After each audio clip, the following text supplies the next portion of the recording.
Every club. Every day. The Global Sports Podcast Network. Welcome once again to Daily Newcastle. I'm your host, Iain Mackay. Today is Crossover Thursday, so it still seems far off to me, but I'm joined firstly by my colleague, Michael Grameslaw. How are you doing, Michael? All good, thank you very much, Iain. How about you? Thank you. Not too bad. And secondly by Tom Elkins, youthful Tom Elkins, hammer extraordinaire. How are you doing, Tom? Thanks for joining us tonight. I'm doing well, mate. I think I'm like most West Ham fans right now, just trying to keep in high spirits when it's kind of difficult to do so, you know. Indeed, yes. Looking from afar, it does seem that West Ham has struggled when we would not have expected them to struggle. We were talking just before we started recording that I thought that West Ham had a pretty solid team and that they'd added to it during the summer. But results don't necessarily bear that out. Can you put your finger on what the issues are at all, Tom? Or I'm not second guessing you, am I? That's how the West Ham fans feel. Yeah, I mean, if there's any West Ham fans that think we've had a great season, then I don't really know what to tell them, to be honest. It's really tough. You look on the surface and the blueprint is so solid. Like, we've moved from David Moyes, who I would never say a bad word about. He has given us so much, given us, our first silverware in absolute donkey's years. And his style of football, you can call it kind of outdated, but it did a job and it gave us so much more success. And I think more importantly, kind of progression as a club and the way that we're valued by other teams. I think we were given a little bit more respect that I think we'd kind of been lacking up until then. And then, he goes, he leaves us kind of on the precipice of being regular European contenders for some sort of silverware in any of the European tournaments, maybe not Champions League, obviously, but we're in and around Europa League and Conference League every year, which is where we aim to be. And then we have a really successful summer. We make lots of good signings. We get rid of some of the, kind of older fringe squad players, and we bolster and we also add depth in positions that we needed it. So, on the surface, it looks really good. It's just not clicked. And it seems like every week we've had discussions over on the West Ham podcast about, what we think went wrong, what could be better, what little adjustments we could make, maybe some tactical stuff. And then as it goes week upon week upon week where we keep having the same discussions, it's really difficult to point blame anywhere other than the manager. I don't really know what else to say about it because we've been so poor in the start of games. I think if you look at the amount of goals we concede in the first half, it's embarrassing. It's really bad. And we seem to start so slowly and we have to build into games. And the only time that we are ever successful is after we've conceded. And then we end up having to galvanize and then kind of pull something back from the game. And we've been using substitutions quite a lot and they've been working well. But then why is it every game we're using substitutions and the substitutions are working well? Then surely that's an issue with how we're setting up the team, because we clearly have the players to play well, but they're on the bench. So why is that? And, we've had obvious issues with disciplinary stuff as well.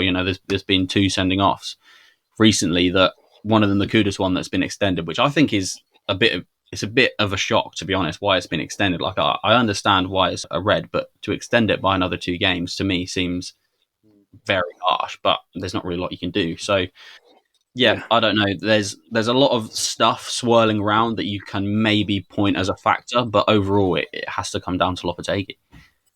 You've got some encouraging news there, Michael, looking back at Newcastle's last 6 games, because I think 3, 4, 5 games ago, Eddie Howe was making 3 substitutes at half-time, wasn't he? Yeah, I think it's one of those where, for us, we've got similar issues to what West Ham did really start the season. It wasn't really clicking. And that's with a manager who'd been here for up nearly 3 years. I think if you watch us against Everton or anything like that, realistically, we looked very poor. But the last 3 games, I think Chelsea, we've dominated. Arsenal, I think we were the better side in that 90 minutes, which, against Arsenal is a shock. And then Nottingham Forest, who were apparently the informed team in the league, we blew them away. But just on the sort of West Ham front as well, Do you think potentially it's one of those that Lopetegui stuck a lot of his, I'm not saying all of his eggs in one basket with the style of play, but relying on Fulkrug being fit and ready to go? Because I've seen a lot of stats about West Ham sort of, he's played more long balls away from home than like any other side, I'm pretty sure I'd seen.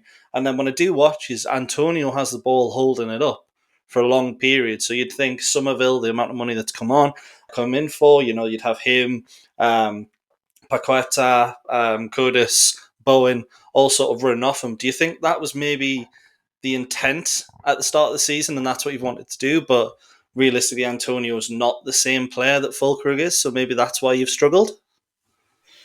Yeah, this is the discussion that we've been having as well. It's really tough when, there's still a large majority of the squad that we have now that is very much entrenched in the David Moyes way of playing football. So when our backs are up against the wall, they kind of revert to that way of playing. And I think that suits Mikel Antonio, it suits Thomas Souček. Obviously, Jared Bowen thrived in it really well when he was under Moyes. And you can tell that when we're in games and we're struggling with the system that we're trying to implement, we just go back to this system of kind of long ball, kind of more route one, more direct. But because it doesn't seem to be in the kind of tactical training sessions that Lopetegui is doing, it's nowhere near as effective as it has been under Moyes. So, yeah, it's tough. And the stuff with Nicholas Fulkrug is really demoralising because it seems like every week it's extended by a week or 2 weeks, his injury. Yeah. When he first got He's injured... not related to Callum Wilson by any chance, is he? Maybe. It's just frustrating, isn't it? It's like, if he's going to be out for 4 months, and just say that. Don't say, oh, it's going to be a couple of weeks. And then in a couple of weeks you go, oh, it's going to be a couple more, because it just leaves fans, it's that little bit of hope that he might be back that kind of keeps us clinging on to, oh, when he comes back, everything will get into place. But, we're now in December, and he's only played 60 minutes of football, so... Yeah. Wilson was injured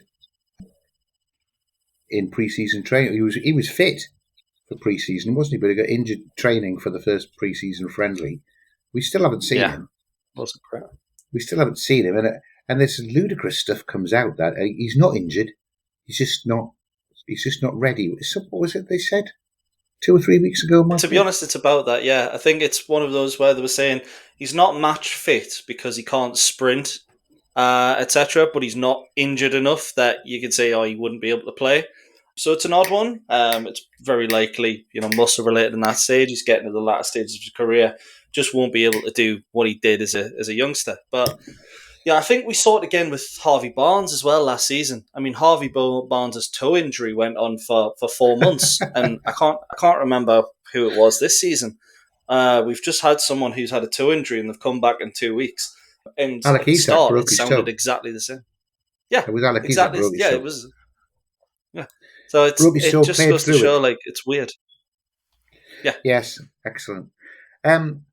Just when you were running through there, though, you just said in the same breath, Bowen, Perketa, Kudos.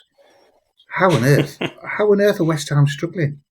Whoever's devising the tactics, and you've got those guys going forward. It just seems crazy to me.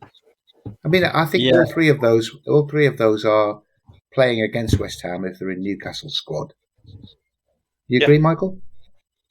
I wouldn't say guaranteed to start, but they would definitely feature pretty much every game for us over the course of a season, from either on the bench or in the starting lineup. They're that good. I think Bowen would start on the right wing, no problem at all. Oh, absolutely. and maybe, well, you'd have to find a place for Kudos as well. I think he's the best of the three, then, in my view. Mainly, I like West Ham, but that's because they usually roll over and get beat by us. And it's always a load of goals. There's always a load of goals.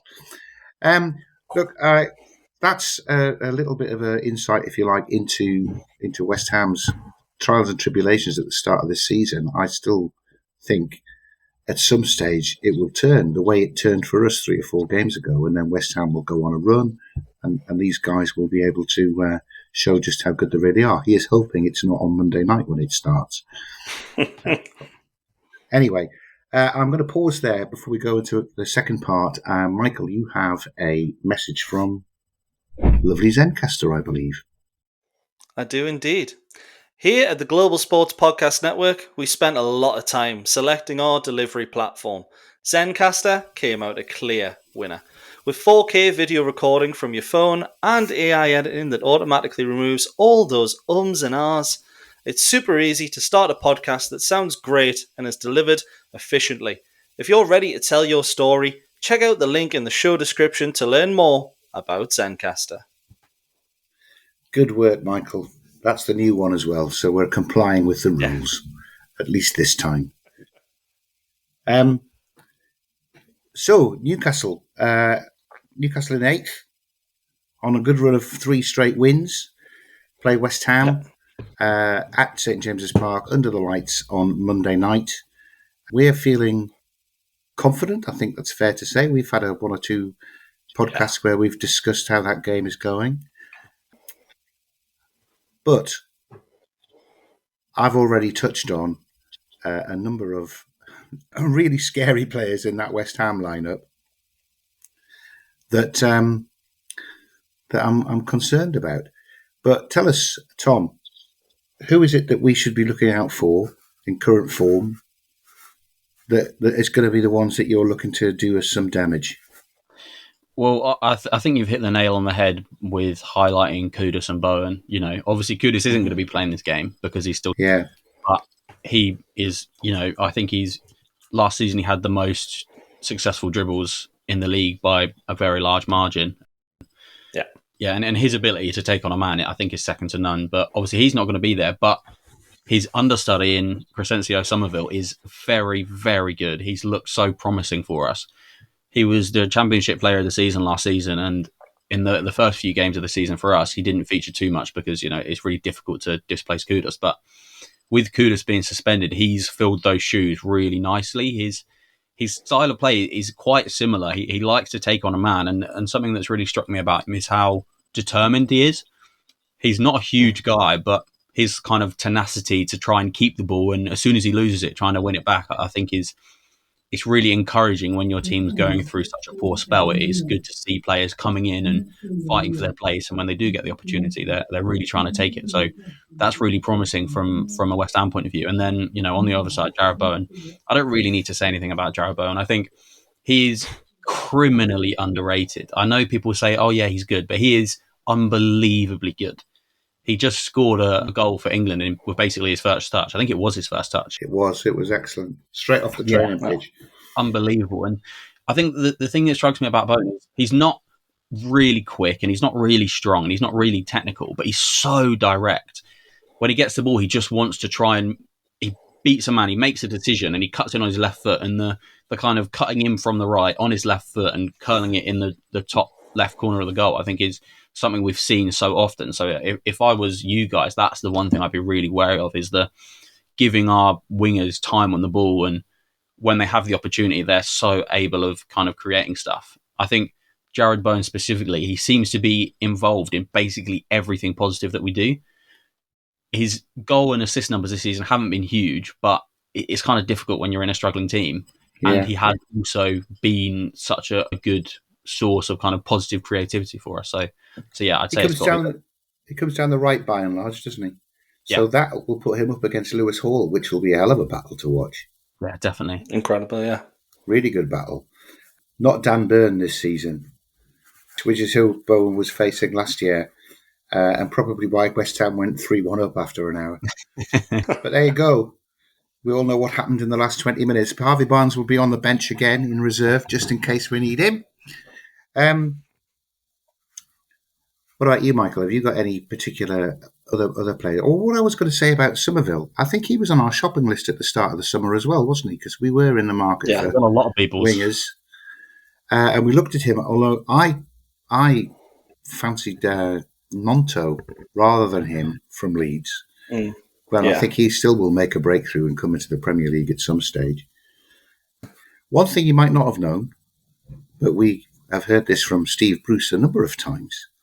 Jarrod Bowen was actually sitting in Weatherby Services with Steve Bruce, waiting for Mike Ashley to say, "Oh, go on then," for Steve Bruce to bring him to Newcastle from Hull, and Ashley wouldn't release any cash for him. And of course, Bruce took him to Hull from, was it Hereford that he came from originally? Yeah. Some very, very minor team. So it could have been so much different, couldn't it? We could have had an England winger in the Newcastle squad about 4 or 5 years ago if Steve Bruce had got his way. Anyway, what about you, Tom, in who is it that you fear on the... Actually, I'll save that till the last bit. We should really be telling you. Michael, you should tell Tom who he needs to be wary of. Yeah, I think it's going to be one of those. Don't say anyone in a black and white shirt. Be more specific. I thought you were going to tell me to go for the referee or something there. Yeah, so you guys David know something that I don't. is refereeing the game. Referee of 50 quid or something. Yeah, I think it's one of those. I think for me, the big battle in the game is going to be Joe Linton versus Wan-Bissaka, left hand side, your right hand side, and I think it's one of those where Joe Linton isn't the kind of player that tries to dribble past the fullback, which, let's be honest, we know Wan-Bissaka, when it comes to someone dribbling against him, is one of the best in the league. I've mentioned in one of the previews we did earlier in the week, Tactics Tuesday, was that Joe Linton's the kind of winger that if we're ever going to launch it during the game, it's going to be over to that side. And I think if Joe Linton can win the aerial battle, which he did against Nottingham Forest, he did against Arsenal, and did against Chelsea as well, I think that's going to be the position that really says, right, that's how we're going to win the game, because we've got Gordon, we've got Isak, who everyone knows are fantastic, Bruno, but I think Joe Linton's the one that really goes understated, and when Joe Linton plays well, Newcastle win games. It's as simple as that, really, and I think I'm expecting him to have another good game. It's on interesting. Monday, but Interesting that you've put him on the left wing as well, Michael, given that when he switched onto the right wing against Forest in the second half, apart from solving a real headache for us, he scored a wonderful goal, cutting in and hitting it with his left foot. Who knew he could do that? Tom, just in case you've got a hotline straight through to Julian, Joe Linton might be playing on the left. He might be playing on the right, and it could be Anthony Gordon, who will run rings around anyone. Sometimes fall over the ball, but I think if you wanted somebody to go past Wan-Bissaka and it wasn't Bowen, you'd probably ask Gordon to do it. Gordon with Lewis Hall bombing on as well. They're lethal. They're lethal. I would add that you've got to watch out for Joe Willock if he's in there as well. He's the midfielder who bursts through and goes into the attack. He's the extra man so many times.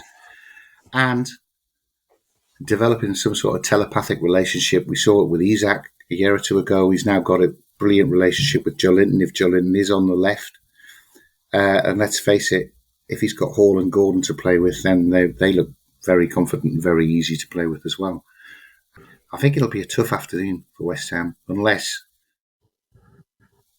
things start to click into place. That's for sure.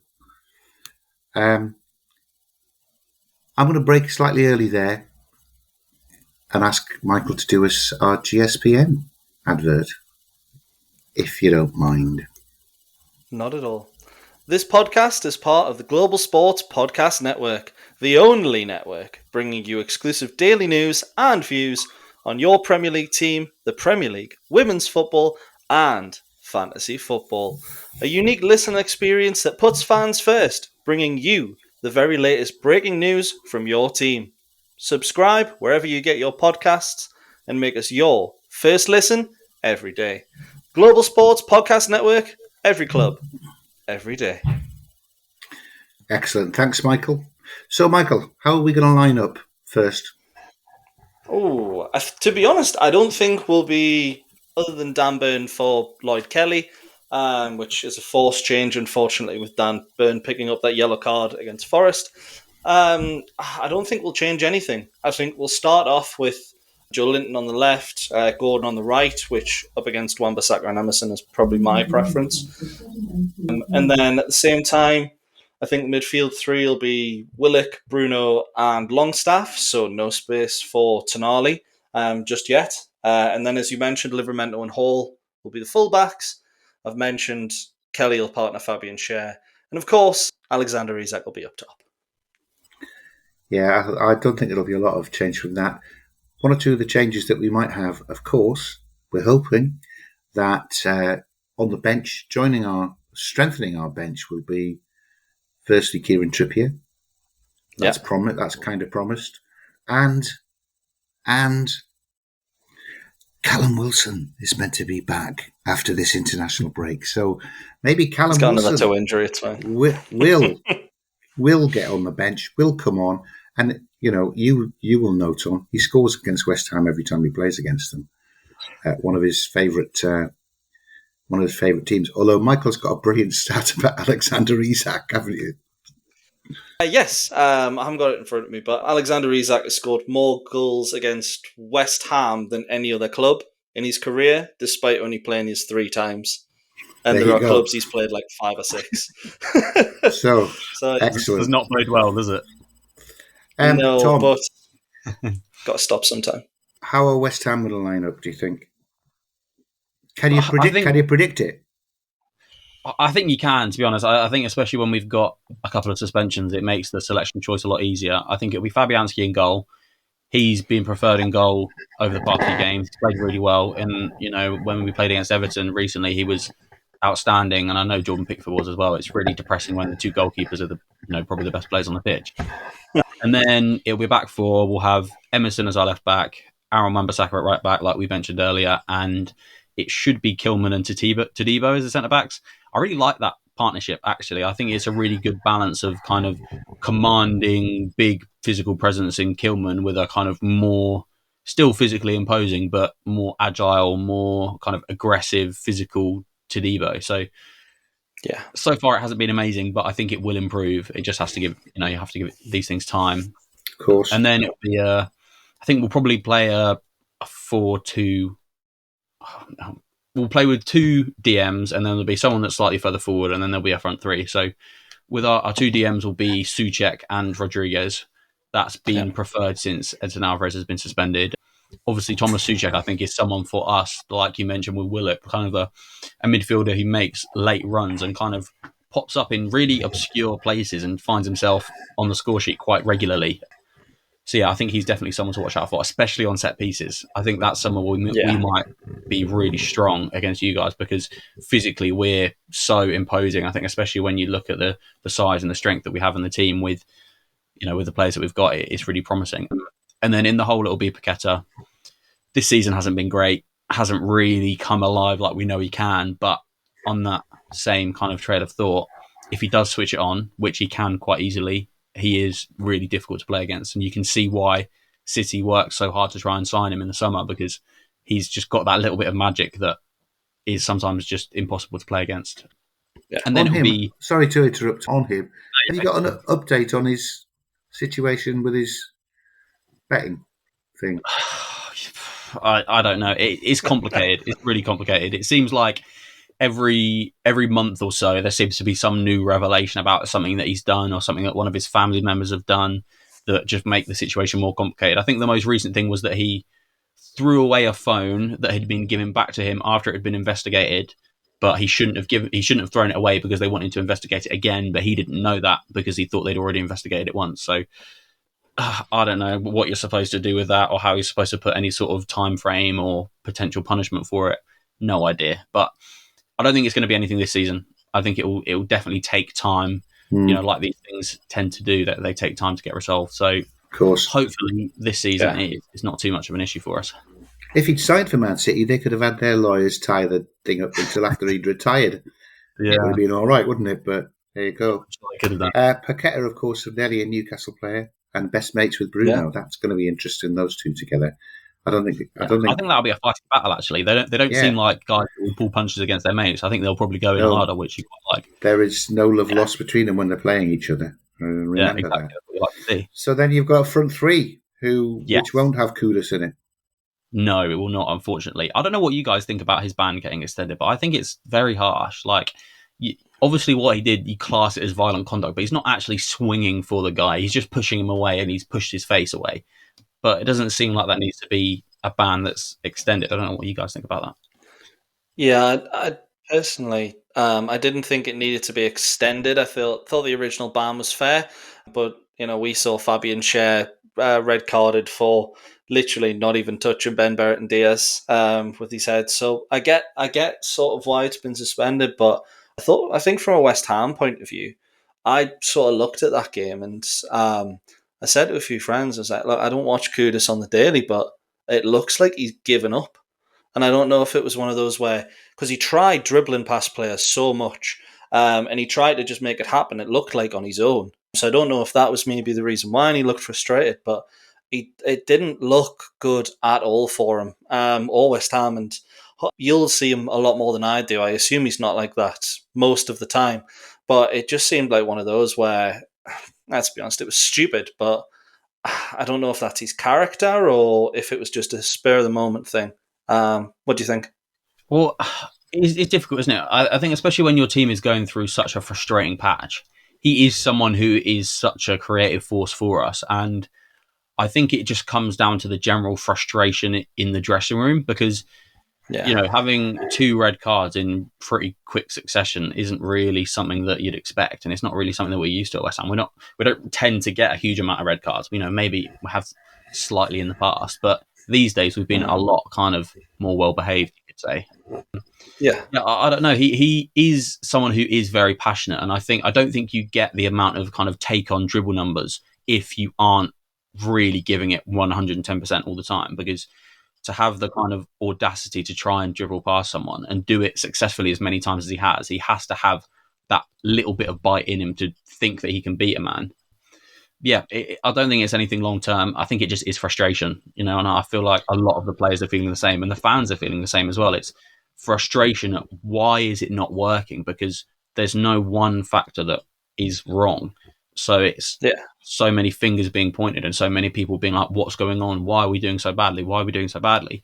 That you understand that the players are getting frustrated. And yeah, I don't think it will be anything that's kind of carries over when he comes back. And hopefully if we can turn our form around, he will be absolutely electric, because even in the games where we lose or we look really poor, he still beats people so many times. He can do it so easily, and it's anyone as well.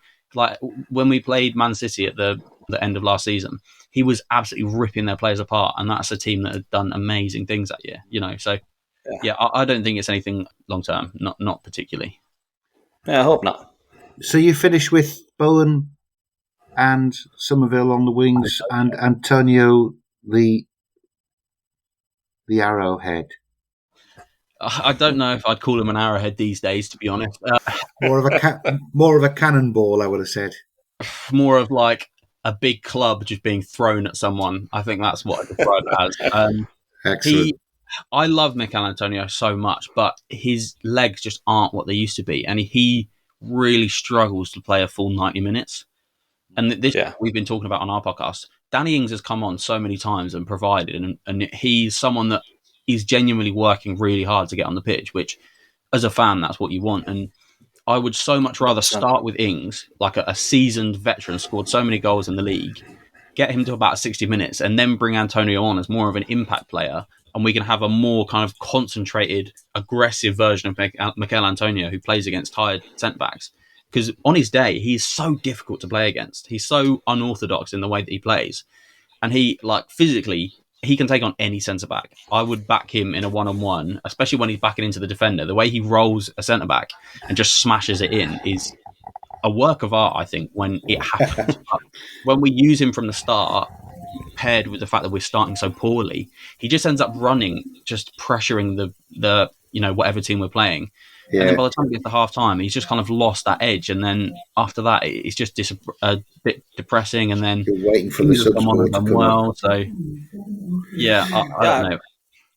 Well, look, I was going to say, I remember we're racing on here, Michael. I want to get some predictions in, and I don't want to go too far over our half an hour. So I'm going to draw a line on that there now. We've got the lineups. Okay. We haven't talked about who we're scared of, but we kind of have. I'm just going to ask for your prediction, Michael. What we're going to do on Monday night? Oh, it's a tough one, but I do think there's going to be goals. West Ham tend to ship quite a lot away from home. I think it's 2 clean sheets in 20-something games.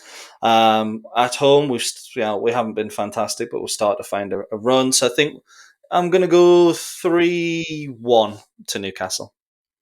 I'm going to steal your prediction, actually. How dare you steal my prediction? Just realised I did that. Every game. What about you, Tom? Do you think West Ham, is this where it all comes together? I now have to make a decision. Do I want to publicly say that West Ham are going to lose, or do I just back the boys and just decide that this is the time where it's going to come good? You're part of Daily West Ham, so I would say you have to back the boys, really. I'm going to go with the latter. I'm going to say 3-2. I think that we concede really early in the first half, and then the whole first half is just drab and dreary and poor, and we go really defensive because we kind of shut up shop, try and regroup, get to half-time, make some changes, and then I think the second half is an absolute goal fest. I think we probably get one, you get one, we get another one, we get another one after that. 3-2, happy days for West Ham. Well, I hope you're wrong. I am encouraged by you saying that West Ham concede goals early, because Newcastle at home to St James's Park, when they score early, they just keep going for it. I don't know if you've watched the first 21 minutes against Tottenham 2 years ago. That was unbelievable. 5-0 up after 20 minutes. And that's the extreme, but that's when everything they hit goes into the net. So I think we'll race away with it, to be honest. And I think the second half might be more dull, because I think the substitutions will be made for us to bring some of our fringe players on, and it'll be a bit of a stalemate. It'll be a disappointing end. So I will go. I'm going to look stupid here, aren't I, if I'm wrong? I'll go 4-0. I'm sorry. I'm sorry, Tom. No, I don't blame you. I think if I was a betting man, I think I'd probably get worse odds betting for that, because it's probably more likely to happen. So it is what it is. We'll see what happens. The Dalai Lama, he's a Tibetan man. Here we go. Yeah. No. That's, I'm trying to remember who it is, whose joke that is. I can't remember. I've pinched it off somebody. Just claim it as your own. It's fine. No, it's not. No, No, it's not. It's a famous it's someone who's famous for their one-liners. I don't think it's Gary Delaney. Someone like that. Anyway, look, on that hilarious joke, I think it's time to draw a veil over our crossover Thursday. Thank you very much indeed for joining us to discuss, Tom. You've been a good sport, and you didn't even swear when I did my 4-0 prediction. So you're more than welcome. You're more than welcome to send abusive texts when you're right and West Ham win 3-2. I'll have deserved it. Thank you very much indeed for joining us, Michael. Yep. With that, we've got the whole of the Premier League to watch before we play. It's all getting very exciting. Every club, every day. The Global Sports Podcast Network.